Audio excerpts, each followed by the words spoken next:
Hello everyone. তো দিনটা ছিল আমার এক বান্ধবীর বার্থডে। তো সেটারই মিনি ব্লগ তোমাদের সাথে শেয়ার করছি।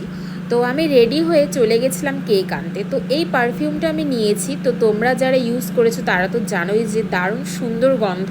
আর যারা ইউজ করনি তারা একবার ট্রাই করে দেখতে পারো। তারপর আমি আর বন্ধু মিলে চলে গেলাম মন জিনিসে। সেখানে আমরা মনে হয় খুব রাত করে দিয়েছিলাম, তো সেজন্য সেরকম কেকের কোনো ভ্যারাইটিস ছিল না।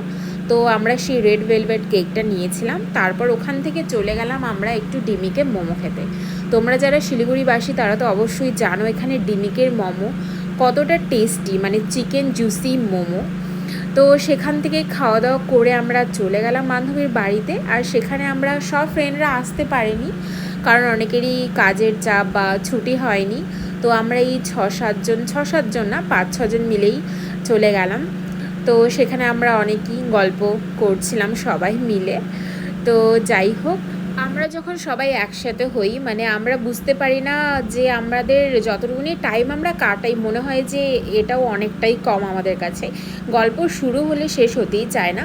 তো এখানে কেক কাটিং করার পরে কাকিমণি আমাদের এই কচুরি খেতে দিল। আর যেহেতু মোমো খেয়ে পেট ভর্তি ছিল, তো আমরা বললাম যে এত কিছু খেতে পারবো না। তো তারপরে ওই একটা থালার মধ্যে ফ্রাইড রাইস পানির দিল। তো